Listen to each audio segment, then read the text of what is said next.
As you begin to develop and expand your skills and your talents and your vision of yourself, you will always be in control of your destiny. I want freedom. And for me, disciplining myself means more freedom.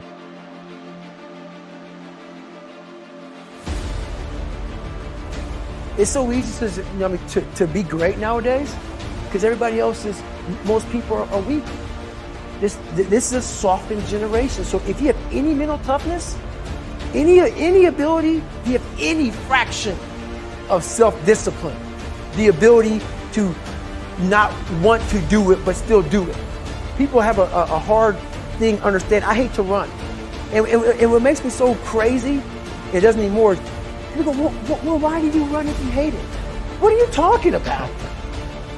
I don't want to take showers and eat either. I hate that too. That's life, man. It wasn't until I changed that mentality that I became somebody. I hated going to school, so guess what? I was dumb as shit. But if you can get through to doing things that you hate to do, on the other side is greatness.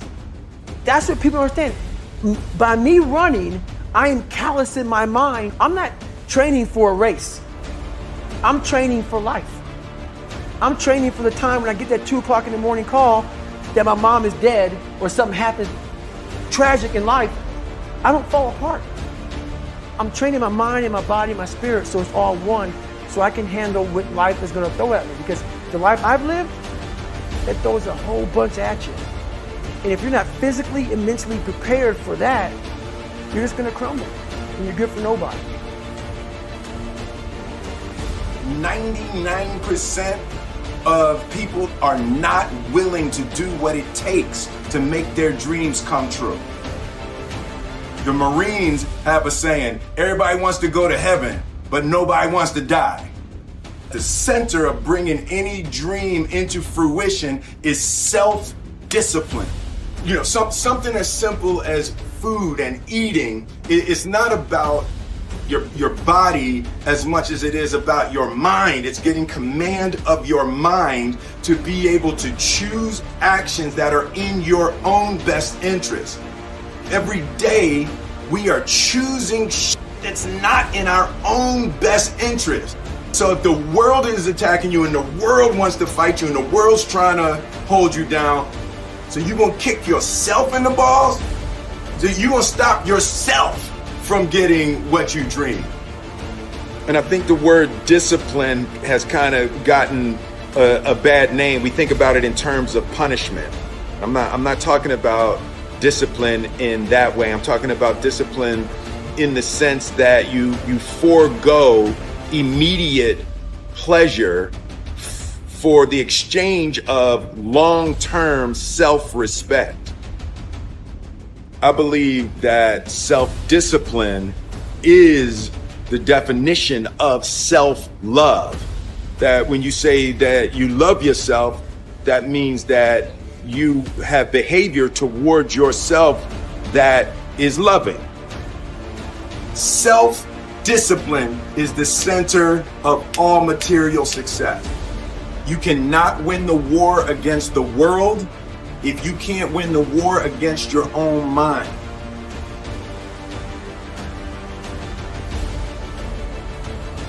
Self-love is when you say to yourself, man, look, I know you and that girl got a real connection. I know y'all vibe, but that's your girl's cousin. So I love you too much to let you do that. It's like you say to yourself, hey man, look, I know you want to eat that pizza and it'll be really good, you know, but I can't let you eat that, man, because if you eat that pizza, you're going to feel like shit, you know, and I love you too much to let you eat that. Self-love is, hey, look, I know you got a test on Monday, you know, and I know you really want to go out with your friends. It's Saturday night, you want to go out, but if you fail that test, you're not going to feel good about yourself. You know, I love you too much to let you go out tonight.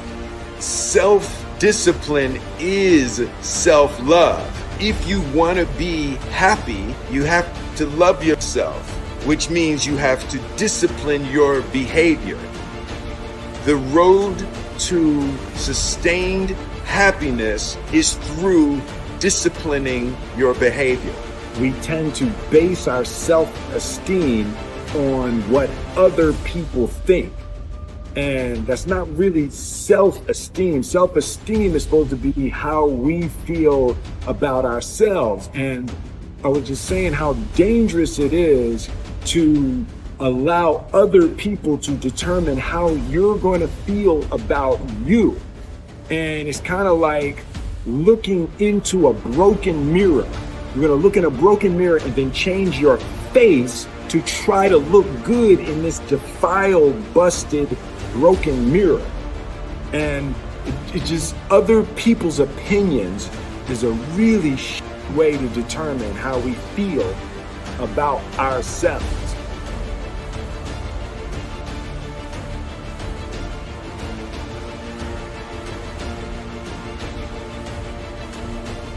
Life can be brutal.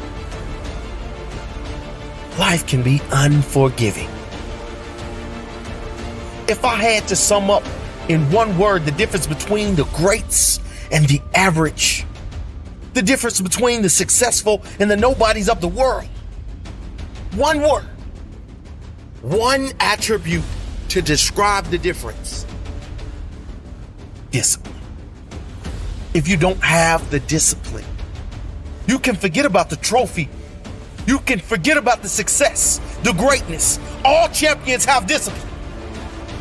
It's the discipline to work hard. You know, not when everyone is watching, but when no one is watching. When the fans aren't there.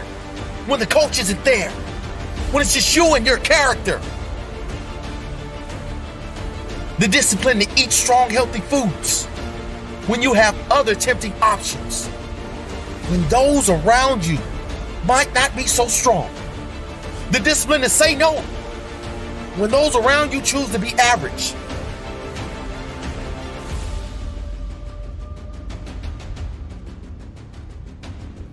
The discipline to keep going when it hurts. Because life doesn't give you what you want. It gives you what you deserve. And if you haven't worked for it, if you haven't sacrificed for it, if you haven't given your all, then you don't deserve it. And you won't get it. Push through the pain. On the other side is growth.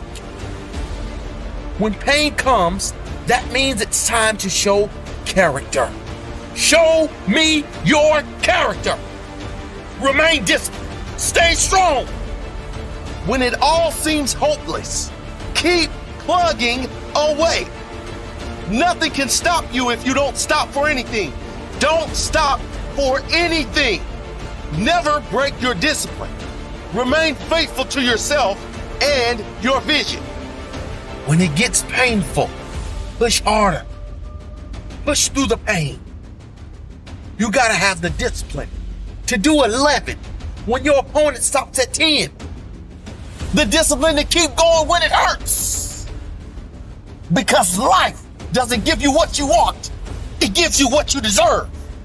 And if you haven't worked for it, if you haven't sacrificed for it, if you haven't given your all, then you don't deserve it. And you won't get it. Show your character. Remain disciplined. Stay strong. Don't say why the pain. Don't say why me. Say try me. Say, is that all you've got? Give me more. Keep plugging away when there seems to be no hope of victory. When you don't see the results. Hang in there. Be strong. Be brave. Remain disciplined. And your time will come.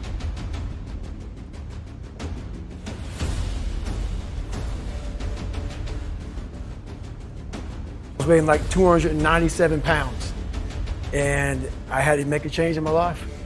You know, I was at an all-time low, and I wasn't going anywhere, and I was exactly what everybody said I was going to be, which was nothing. This man is a self-made beast.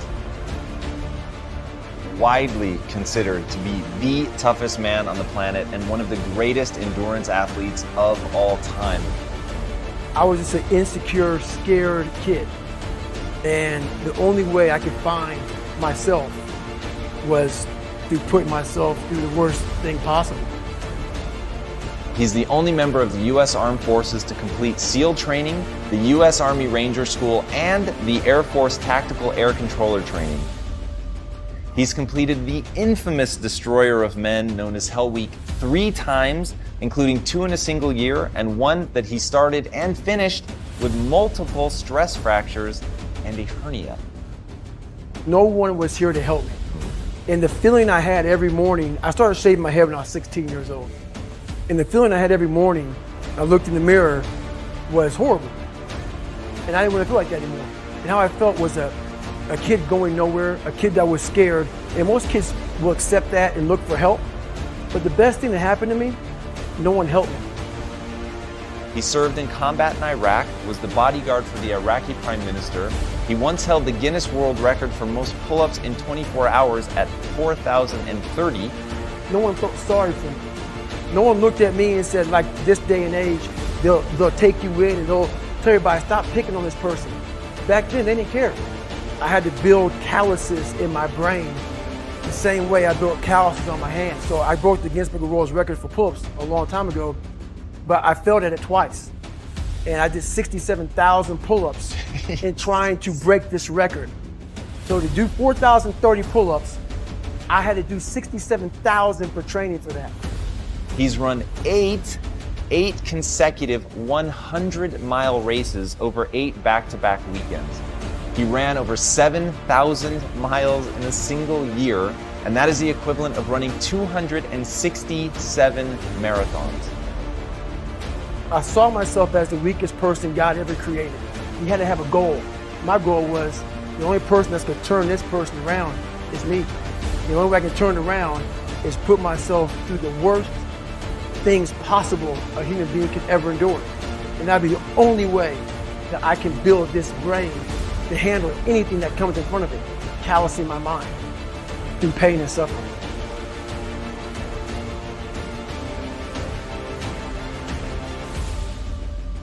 The only way you're ever going to get to the other side of this journey is you have got to suffer to grow. To grow, you must suffer. I'm afraid of my shadow. How can I overcome that? Go in the military, get your kick, do things you hate to do. Be uncomfortable every day of your life. Roger that. I'm not the smartest kid in the world. Okay. Instead of somebody saying, oh no, you're smart. No, don't say that to yourself. I said to myself, no, I'm a dumb mother. Okay, roger that. How you get smarter? Educate yourself. So the things that we run from the truth. We're running from the truth, man. So the only way I became successful was going towards the truth. As painful and as brutal as it is, it changed me. It allowed me to become, in my own right, who I am today. If you can, for the rest of your life, live inside of yourself, stop listening to people who are calling you fat, gay, transsexual. Everything that is makes no sense. All these insecure people putting their insecurities on you, you gotta flush it out.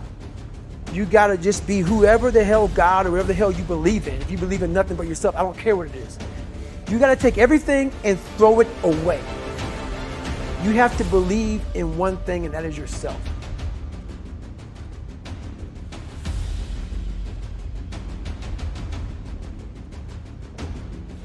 Around 97% of students are distracted by cell phones.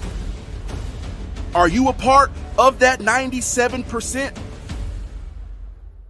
When you want to succeed as bad as you want to breathe, then you'll be successful. Whether your distractions are text messages, checking email, surfing the web, playing games, or scrolling through social media, The fact remains that it is a distraction. I'm saying to you today that there are some of you, if you give up your cell phone, you would be successful.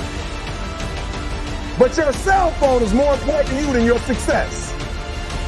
Stop wasting time on your cell phone. Facebook isn't going anywhere. Instagram will still be here this weekend. Focus on your dreams. Focus on your studies. Focus on your goals and aspirations.